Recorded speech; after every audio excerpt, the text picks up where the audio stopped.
The most important study that's been done on nutrition ever is the China study by Dr. Campbell and his researchers.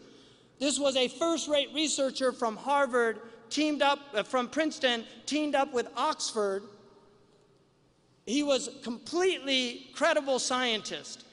And Premier Deng in China died of cancer of the bladder. Before he died, he set aside money to do a study of nutrition in China and disease relation.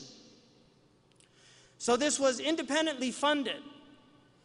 Campbell ran that team, and the result of it is the China study. Some things about the China study that are very important.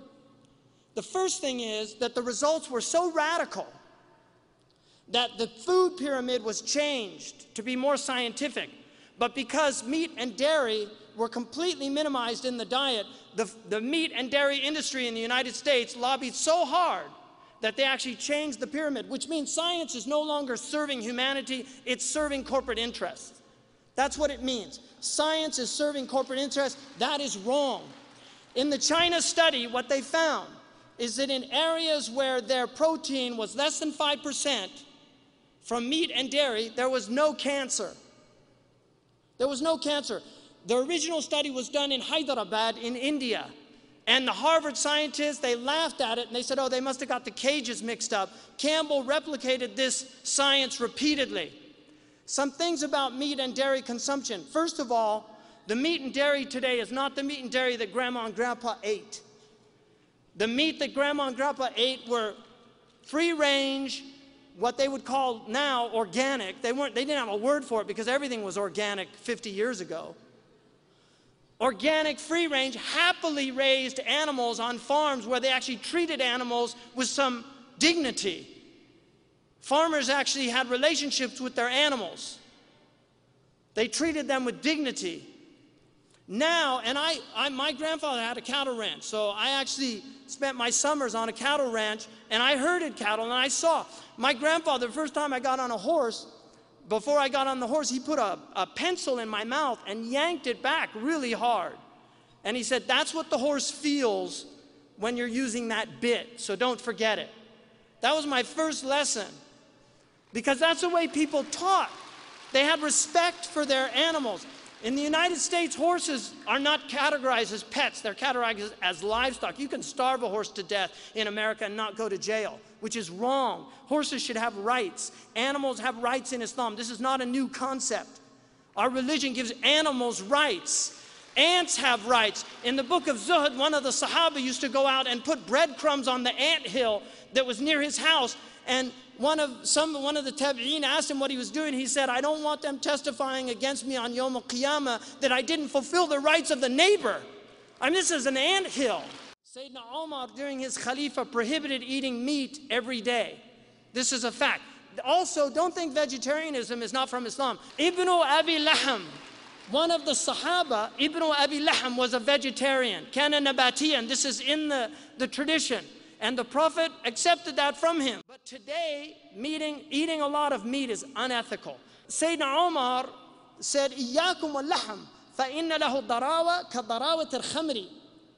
It's in the Muwatta. Beware of meat, because it has an addiction like the addiction of wine. Beware of meat. إِيَّاكُمْ وَاللَّحْمِ. Because it has an addiction like the addiction of wine. We have Muslims now eating meat 3 times a day, and then they're wondering why they have gout, why they have all these diseases. Seriously, start cutting that out. The other thing, I read a book last year called The Caveman's Diet, and in that book, he was arguing, he's not a Muslim. He said everybody should fast at least a month out of the year where they diminish their, this is what he said in his book. He's from LA. Everybody should fast a month out of the year and fast a couple of days in the month. Because he said our bodies are designed to be food deprived. They're designed that way, to be food deprived. If you want to see an amazing documentary, look at Sick, Fat, and Nearly Dead. Sick, Fat, and Nearly Dead. And you look at the miracle that happens on that. A man who fasted 60 days and then got another man who was almost dead to start fasting, and the man's transformation was amazing. We need to transform our food. We need to eat healthy food that's locally grown. If we're going to eat meat, you shouldn't eat meat more than once a week. Imam Sahar al-Tusturi, one of the conditions when he took on students, one of the conditions he stipulated was they only ate meat once a week. In Maliki fiqh, a rich woman is entitled to meat twice a week. Muslims were semi-vegetarians. The Prophet ﷺ was a semi-vegetarian. He did not eat a lot of meat. This is a fact. You can read it in the seerah. 2 months they would see no smoke came out of his chimney. And they would say, what were you eating? They said, al-aswadain. It's in the Sahih collection. Al-aswadain, water and dates. Dates are one of the most beneficial foods in the world. So this is absolutely imperative that you change your diets. We're eating far too much processed foods. All of this cancer, 1 out of 4 people is getting cancer now. Heart disease, diabetes, 70% of people in some of the Gulf states over 40 have type 2 diabetes, 70%. They're drinking, eating all this processed food. Cancer has become epidemic in West Africa because they're eating all these processed foods. Eat fresh, healthy foods. Eat good foods. This is part of our religion.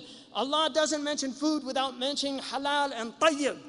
Make your food a source of nutrition. Don't eat empty food. Don't eat too much food. Really, eat twice a day.